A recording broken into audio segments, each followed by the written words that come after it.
Dirlantas Polda Jabar, KNKT, dan Dinas Perhubungan Kota Bogor memeriksa truk yang mengalami kecelakaan di pintu tol Ciawi 2 Bogor, Jawa Barat pada Selasa lalu.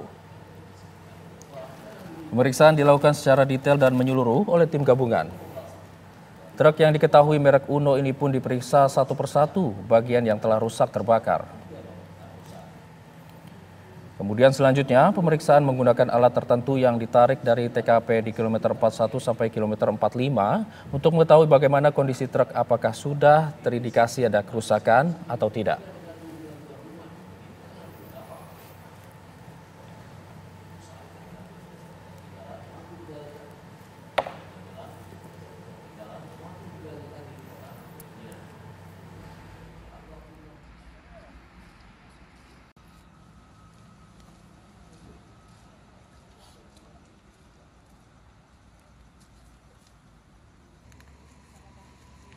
Lantas bagaimana kondisi terkini para korban selamat di Rumah Sakit Umum Daerah Ciawi? Kami sudah terhubung dengan Eko Hadi yang saat ini berada di sana. Selamat pagi Eko, silakan dengan laporan Anda. Ya, selamat pagi Ijul dan pemirsa TV One. Untuk saat ini saya akan mengupdate kondisi korban kecelakaan di gerbang tol Ciawi 2. Dan tepatnya berada di RSUD Ciawi, Kabupaten Bogor. Sebanyak kurang lebih 5 orang masih menjalani perawatan intensif di 2 ruangan yang berbeda, yaitu di ruangan anggrek dan ruangan bougainville. Keduanya dilakukan observasi secara terpisah mengingat kondisi para korban yang dibagi jadi 2 kategori. Dan informasi yang saya dapat ada sebanyak kurang lebih 2 orang saat ini yang sudah yang menjalani proses pemeriksaan atau observasi secara serius.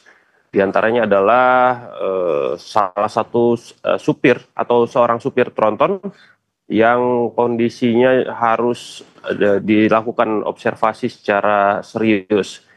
Berdasarkan informasi dari pihak rumah sakit bahwa luka yang dialami supir truk tronton atas nama Bendi ini terdapat luka pada bagian kepala atau cedera pada bagian kepala, sehingga harus dikategorikan menjadi kategori merah. Kategori merah ini cukup harus dilakukan perawatan dan perhatian secara intensif mengingat kondisi kesadaran yang masih labil, terutama pada saat diajak untuk komunikasi. Namun untuk saat dia untuk membelalakan mata atau melihat itu sudah bisa, namun untuk diajak komunikasi masih agak sulit.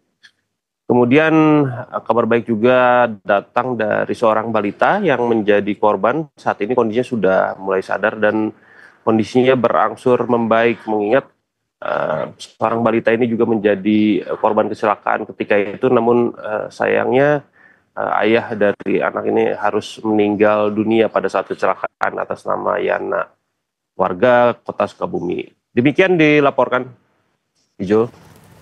Ya, lalu bagaimana dengan proses identifikasi korban meninggal dunia di sana, Eko Hadi?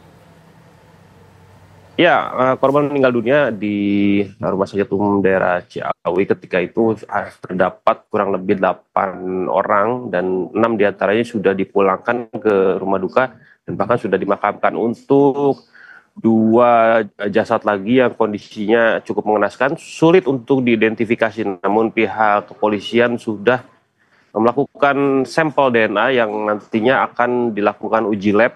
Dan ini akan memakan waktu sekitar 1 minggu kurang lebih. Dan kami pun awak media masih menunggu informasi resmi dari pihak kepolisian. Siapa 2 orang ini, identitasnya, dan kemudian keluarganya pun apakah sudah ada atau belum. Begitu, Ijo.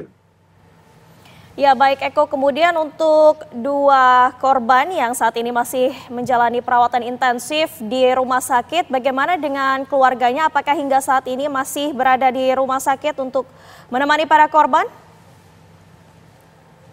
Ya, ketika para korban ini sudah dipindahkan dari ruang instalasi gawat darurat ke ruang rawat inap yang saat ini kami pun awak media tidak bisa memantau secara langsung, tidak bisa melihat, namun informasi yang saya peroleh bahwa istri dari supir tronton atau Bendi ini sudah ada datang menemani sang suami.